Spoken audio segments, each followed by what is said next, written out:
tough weekend at the box office, but Clayton, our savior is coming. We all got the big announcement. I think it was on Thursday. She saved movie theaters. Was that 2 years ago? Was that fall 2023 when she saved movie theaters?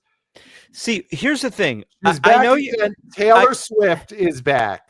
I Taylor know Swift. you're saying this to get my goat, but I want to tell you how damaging it is when you go along with the narrative that this person who bops in and out whenever they want is saving theaters. Saving That's defamation, number one. Number two, that's a damaging statement to say. You're making it seem like people don't go to the movies if they can't see her.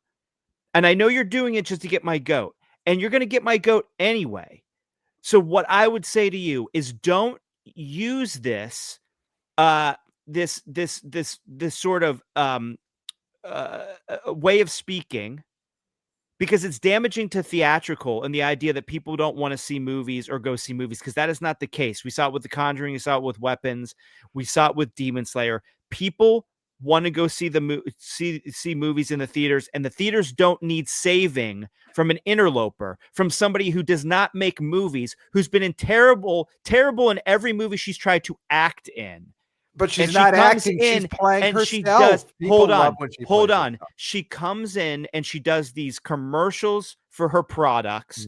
And Pat, I'm telling you, our audience needs to stand up against this. That you will say damaging things about theatrical to make me angry. That's the only reason you're saying this. You don't believe that she's a savior.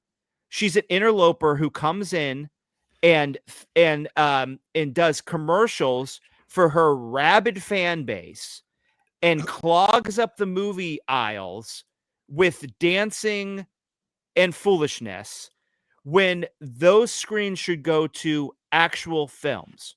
So if you want to perpetuate this, then you continue to perpetuate this, but it's damaging. This is damaging to theaters. First of all, a few things on what you said. Interlopers can be saviors, and saviors can be interlopers. The savior doesn't have to be around all the time. I mean, I would say if you look back at the history of saviors, they were pretty much interlopers. I mean, you look at the big guy, the JC, he wasn't around very long. I would say he was an interloper. Jesus is everywhere. You're Italian? You're Italian? He pops in and out, goes away. His whole thing is based around, I'll be back someday. Is there more of an interloper than someone saying, yeah, someday I'll be back, wait for me to come back? So Taylor Swift, she was here 2 years ago. That's not that long. I'm telling you, man, saving movie theaters. Keep doing it. Keep damaging the idea of theatrical films. Well, look at what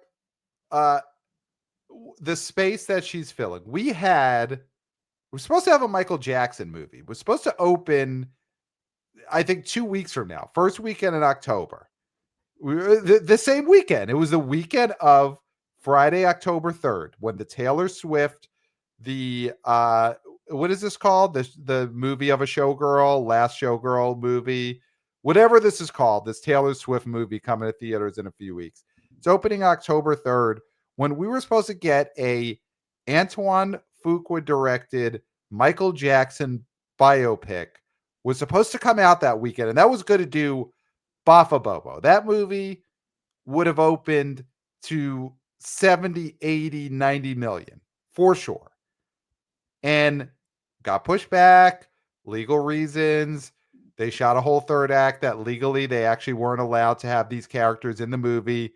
Sometimes that happens. Sometimes you shoot a movie and then you realize, oh shit, legally, I can't say the names of any of the people that are in this movie. And so they had to push it back. That created a huge hole.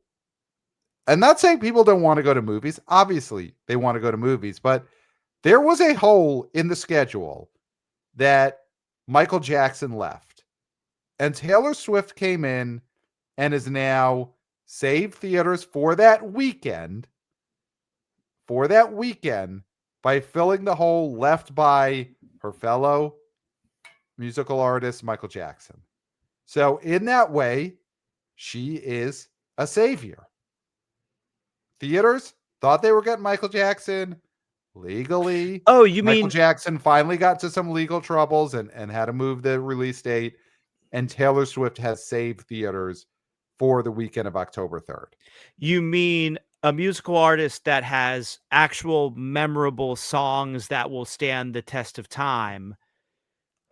And now this girl who wants to put a This girl. Okay. not even full length film. I guess it's just like a 45-minute advertisement for her new album in theaters and wants us to kiss her feet.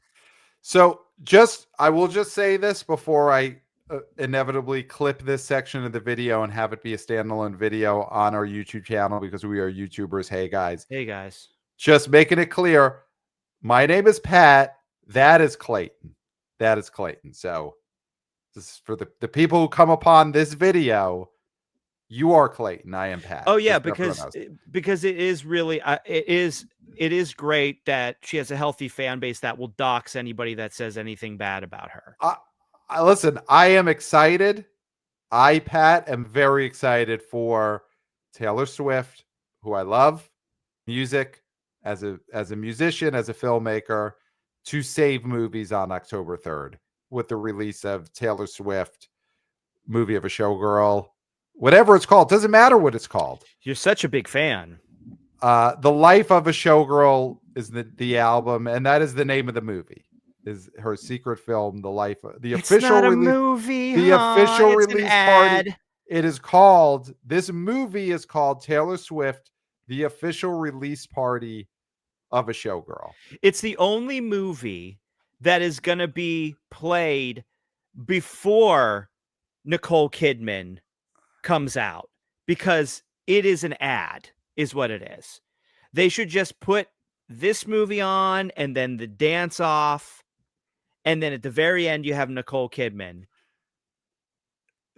You're telling me that's not a great way to end your movie-based experience, is ending it with the Nicole Kidman ad? If they do that, I would say bravo, Taylor. It would end on a high. Innovative. It would end on a high. It would be an innovative bit of filmmaking for this artist who never ceases to surprise and delight us. Just that is what I say in this clip that we are putting on our YouTube channel. Pat, I just want you to know the people who listen to this show, the Wanna Be boys, Wanna Be girls, Wanna Be people, Swifties, yes, Wanna Be Swifties, know what you're doing. They know what you're doing. Okay. They know you're making me mad and it's working. Right. So they know. But the outside world thinks that you've fallen for this line of bullshit and it's going to make you look foolish. The actual people who care about theatrical and know that this is a gimmick and it's a scam and this is just another thing that she's not going to allow people to purchase down the line, that families are going to have to rent over and over and over again so that kids, again, this winter, do not have winter coats. It happened with the Eras Tour. She would not let you purchase it in any way. And you got to rent it over and over again. Months and months. Great business. And it was it was like a $20 rental. And you know what? If you add up 5 rentals, $20, do that math. $100. $100. So that's, for a lot of people, it's that or it's a winter coat. And guess what was chosen? These Taylor. Rentals. Of course. That'll use last year's coat. I mean, I've read that this maybe has already sold 10 to 15 million in tickets on first day. It's more than it's up from more than that. They're saying and you're against this. AMC is saying Oh, I guess like a 15 million for the first 24 hours, Wow. and then the sole weekend that's in theaters, which It's a would be 3. third to the fifth. Yeah. Is they're saying it's possible that it could do $30 to $50 million. Wow. Wow.